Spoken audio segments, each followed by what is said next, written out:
कि मैं competition maths और 9, 10, 11, 12 की मैथ्स यूट्यूब में पढ़ाने जा रहा हूँ, जिसमें सबसे पहले कंपटीशन मैथ्स, जिसमें विशेष रूप से जो एग्ज़ाम अभी आने वाले हैं, एमपी पुलिस है, एमपीएफआई है, पटवारी है, एसएससी जीडी है, तो लगभग जो मैथ्स में पढ़ाऊँगा सभी एग्ज़ाम के लिए होगी। उसमें विशेष रूप से ये 4 एग्ज़ाम जो एमपी पुलिस कांस्टेबल, एमपीएफआई, पटवारी है, एसएससी जीडी है, इसके लिए कॉन्सेप्ट के साथ साथ जो मैं क्वेश्चन लूँगा उसमें इन चारों एग्जाम में आए हुए क्वेश्चन होंगे, जिसमें कंपटीशन मैथ्स में सिलेबस सब लोगों को पता है कि आपको अंक गणित और एडवांस मैथ्स पढ़ना है, तो ये मानता हूँ कि सिलेबस आप सभी को पता होंगे। जिसमें सबसे पहले हम नंबर सिस्टम, संख्या पद्धति की बात करेंगे। गणित को पढ़ने के पहले, गणित में अन्य चैप्टर को पढ़ने के लिए सबसे पहले हम नंबर सिस्टम का पढ़ते हैं। नंबर सिस्टम में सबसे पहले हम संख्याओं का वर्गीकरण, क्लासिफिकेशन ऑफ नंबर्स देखते हैं, जिसमें आप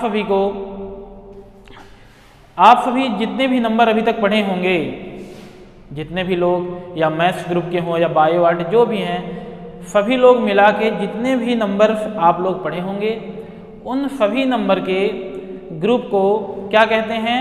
कॉम्प्लेक्स नंबर।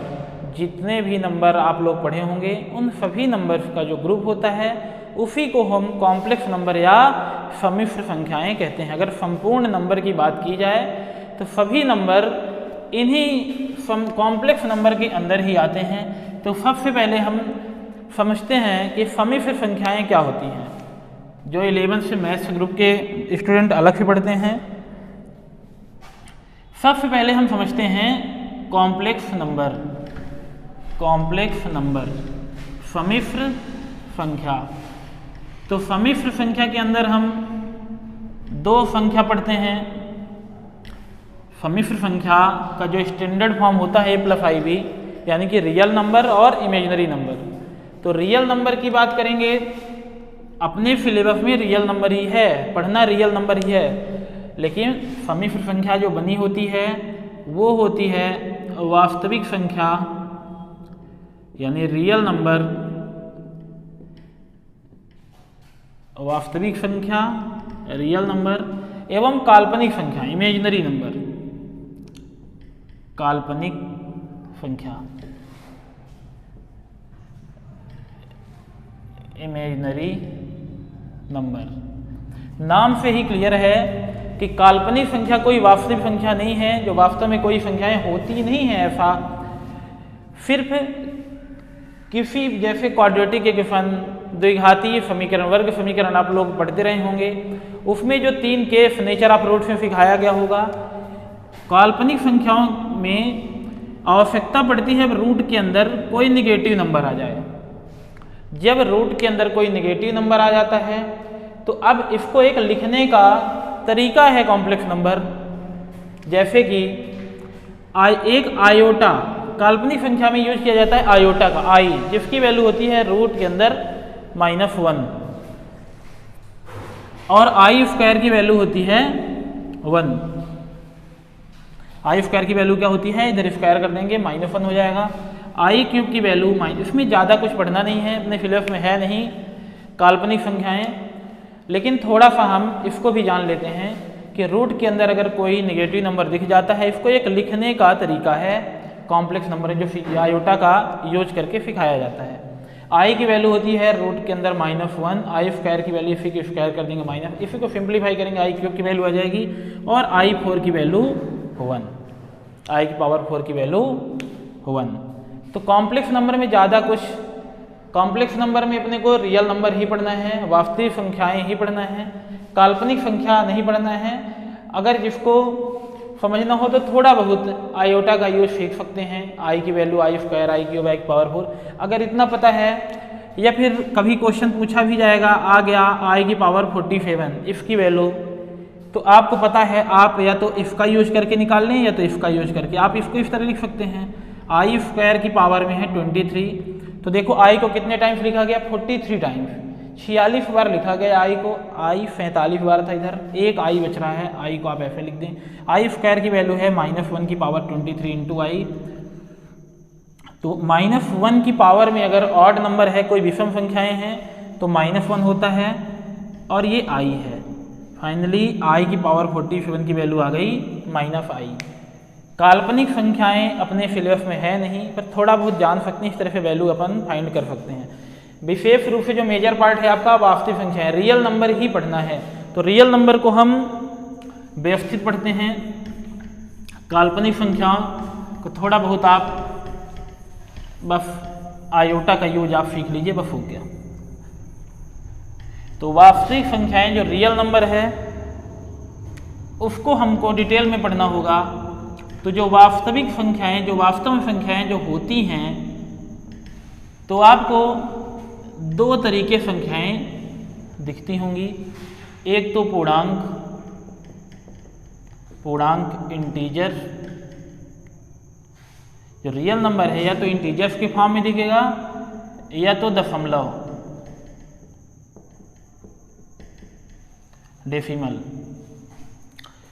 तो जो पूर्णांक है, तो सभी को पता है कि पूर्णांक का मतलब है कंप्लीट नंबर, या तो नेगेटिव पॉजिटिव सब चलेगा। आपका -इनफाइनाइट टू +इनफाइनाइट के नंबर कहलाते हैं पूर्णांक। जीरो को भी ले लीजिए, जीरो और नेगेटिव और पॉजिटिव नंबर ही क्या होते हैं, पूर्णांक होते हैं। तो पूर्णांक को पहले हम समझते हैं और फिर दशमलव को। तो पूर्णांक में हम बात करेंगे प्राकृतिक संख्या की, नेचुरल नंबर। पूर्णांक अगर हम क्लासिफिकेशन करें तो प्राकृतिक संख्या, नेचुरल नंबर को पढ़ेंगे। तो नेचुरल नंबर जो प्राकृतिक संख्या, ये पूर्णांक संख्या ही होती है, मतलब कंप्लीट नंबर रहेगा और उसमें भी पॉजिटिव में। इसको काउंटिंग नंबर भी हम कहते हैं, 1 2 3 4 5 इनफाइनाइट। देखिए कोई भी नंबर है सभी इनफाइनाइट तक होते हैं। ध्यान देना है कि शुरू कहाँ पे हो रहा है, और कंप्लीट नंबर होगा कि पॉइंट वगैरह में भी चलेगा। तो प्राकृतिक संख्या एक तरीके से पूर्णांक है, मतलब कंप्लीट नंबर ही लिखना है, और इसको हम काउंटिंग नंबर भी कहते हैं। कुछ भी अगर आपको काउंट करना हो तो आप 1 से ही शुरू करेंगे, 0 से शुरू नहीं करेंगे। तो ये काउंटिंग नंबर या नेचुरल नंबर 1 2 3 4 5 6 7 8 ऐसे इनफाइनाइट तक। इसके बाद बात आती है पूर्ण संख्या की, होल नंबर। तो ये सभी संख्याओं के समूह होते हैं, ग्रुप होते हैं। इसी नेचुरल नंबर में हम जीरो को भी सम्मिलित कर लें तो ये जो संख्याओं का जो ग्रुप रहता है, समूह रहता है, इसको हम पूर्ण संख्या कहते हैं। पूर्णांक जैसा कि आपको पता ही है कि -इनफाइनाइट टू +इनफाइनाइट। तो जो वास्तविक संख्याएं थी, तो वास्तविक संख्याएं होती हैं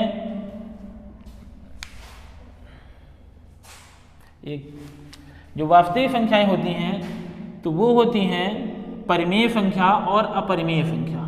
तो हम परिमेय संख्या भी देख रहे हैं, परिमेय संख्या या फिर परिमेय से परिमेय अलग से देखेंगे।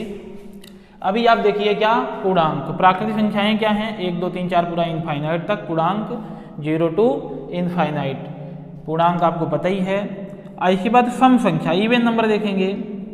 सम संख्या, इवन नंबर, तो इसकी जो डिफिनेशन होती है तो सिर्फ इतनी होती है कि 2 का मल्टीपल होना चाहिए, 2 का गुणज हो या 2 से विभाजित सभी नंबर क्या होते हैं, सम संख्याएं, इवन नंबर होते हैं। जैसा कि 2 4 6 8 10 12 और सारे नंबर इनफाइनाइट तक तो होते ही हैं। ऐसे ही हम देखते हैं विषम संख्या, ऑड नंबर 1 3 5, जो 2 से डिविजिबल नहीं होंगे, 2 से विभाजित नहीं होंगे, वो सभी संख्या, वही सारे नंबर ऑड नंबर होंगे। 1 3 5 7 9 11, ये सभी संख्याएं क्या होती हैं, विषम संख्याएं होती हैं। इसके बाद हम समझते हैं अभाज्य संख्या। अभाज्य संख्या से क्वेश्चन जरूर पूछा जाता है, तो हम इसमें सीखते हैं अभाज्य संख्या। तो अभाज्य संख्या जो प्राइम नंबर होता है, इसकी डिफिनेशन सिर्फ इतनी कि इसके 2 गुणनखंड होने चाहिए। जैसे कि या कहें कि ऐसी संख्याएं जो एक व स्वयं मात्र से विभाजित हों, वन एंड इटसेल्फ, एक और स्वयं मात्र से विभाजित संख्याएं ही कहलाती हैं अभाज्य संख्याएं। तो इसके उदाहरण हैं, एग्जाम्पल हैं, जैसे 2, 3, 5, 7, 11, 13, 17, 19, ऐसे इनफाइनाइट तक, लगभग 50-100 तक सबको ऐसे लिखना आना चाहिए कौन कौन सी अभाज्य संख्याएं हैं, प्राइम नंबर कौन कौन से होते हैं। इसमें कुछ विशेष क्वेश्चन आते हैं, इसकी डिफिनेशन तो सिर्फ इतनी होती है कि जो एक और स्वयं मात्र है, जैसे 2 1 से डिवाइड होगा और 2 से, कोई भी नंबर ले लीजिए, 11 1 से डिवाइड होगा और खुद 11 से, बाकी किसी नंबर से डिवाइड नहीं होगा। तो ये सभी नंबर होते हैं प्राइम नंबर। इसमें कुछ डायरेक्ट क्वेश्चन पूछे जाते हैं, जैसे कि स्मॉलेस्ट प्राइम नंबर, सबसे छोटी अभाज्य संख्या 2। पूछा जाता है एकमात्र सम अभाज्य संख्या, वो भी 2 होती है। 2 के अलावा सभी अभाज्य संख्याएं आपको जो देख रहे हैं सभी विषम हैं। 2 एकमात्र ऐसी संख्या है जो सम भी है और अभाज्य भी है। कुछ इंपॉर्टेंट नोट इसमें लिख लीजिए, याद होनी चाहिए। जैसे 1 से 50 तक 15 अभाज्य संख्याएं होती हैं। 1 से 100 तक 25 अभाज्य संख्याएं होती हैं। 1 से 25 तक 6, 25 से 50 तक 9, इस तरीके से 50 और 100 के बीच में 10। तो कुछ इंपॉर्टेंट नोट यहाँ पे याद रहने चाहिए, डायरेक्ट क्वेश्चन आता है। तो इस तरीके से हम अभाज्य संख्या, इसके बाद सह अभाज्य संख्या देखेंगे। सह अभाज्य संख्या को प्राइम नंबर, सह अभाज्य संख्या को प्राइम नंबर। तो इसमें अभी तक देखिए यहाँ पे छूट रहा है भाज्य संख्या। भाज्य संख्या बताने की ज़्यादा ज़रूरत नहीं है। जो संख्याएं अभाज्य के अलावा बचती हैं वो सभी संख्याएं भाज्य संख्याएं होती हैं। भाज्य संख्या जो एक और स्वयं के अलावा भी किसी तीसरे नंबर से भी डिवाइड हो जाए, जैसे 4, 6, 8, 9, 10, 12, 14, 15, इस तरीके से। तो कंपोजिट नंबर भी लिख सकते हैं भाज्य संख्या भी, कि जो एक और स्वयं के अलावा किसी तीसरी संख्या भी विभाजित हो जाए। तो भाज्य संख्याएं, सबसे छोटी भाज्य संख्याएं 4 होती हैं। तो इसके बाद सह अभाज्य को प्राइम नंबर देखते हैं। ये 2 संख्याओं के लिए होती है, मतलब ऐसी 2 संख्याएं, आप मान लीजिए कोई 2 संख्या ए और बी हैं, तो इनका एचसीएफ 1 हो, हाईएस्ट कॉमन। मतलब ऐसी 2 संख्याओं के जोड़े, युग्म, पेयर, जिनका एचसीएफ 1 आए, मतलब कोई भी संख्याएं कॉमन ना हो।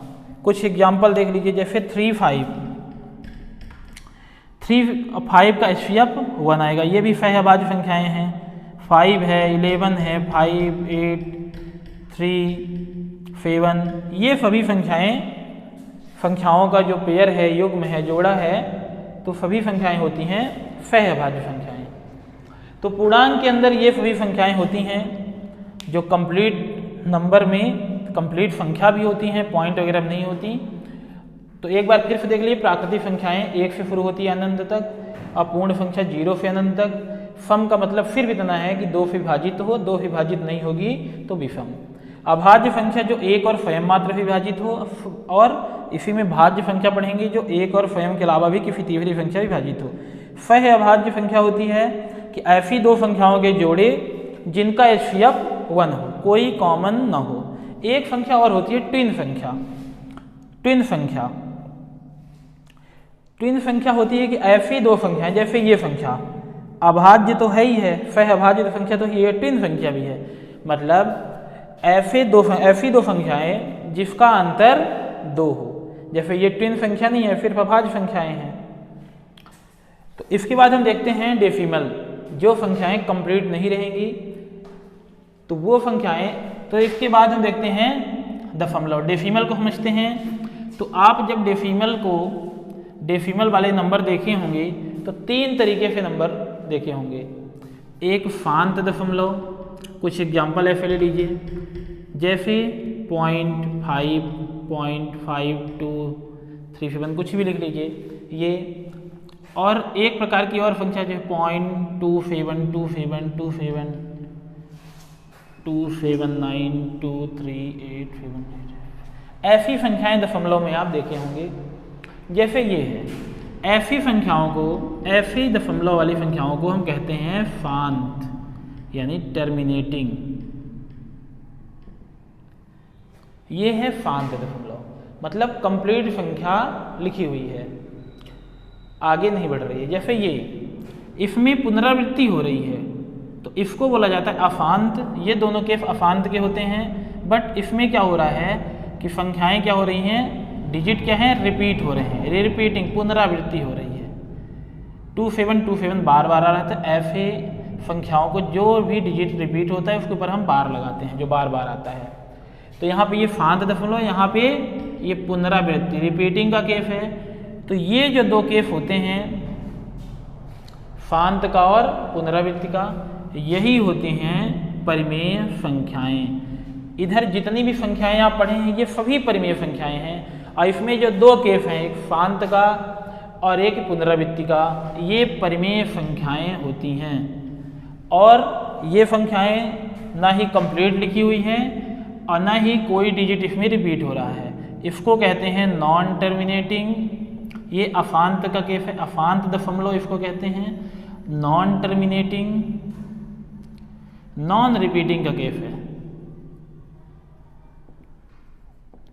मतलब ये अपरिमेय संख्याएं होती हैं, अपरिमेय संख्या। तो अब परिमेय संख्या और परिमेय संख्या लगभग कुछ समझ में आया होगा, उसको एक बार अलग से देखते हैं हम।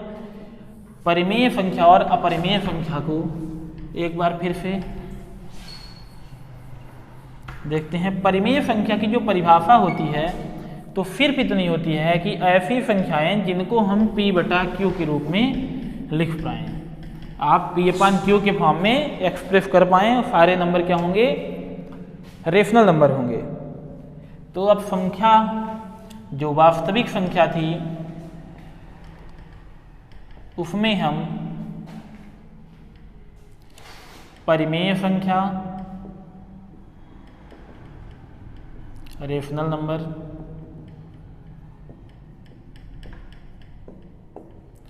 और अपरिमेय संख्या, अपरिमेय संख्या, इरेशनल नंबर। इरेशनल नंबर की बात करते हैं, रेशनल नंबर की।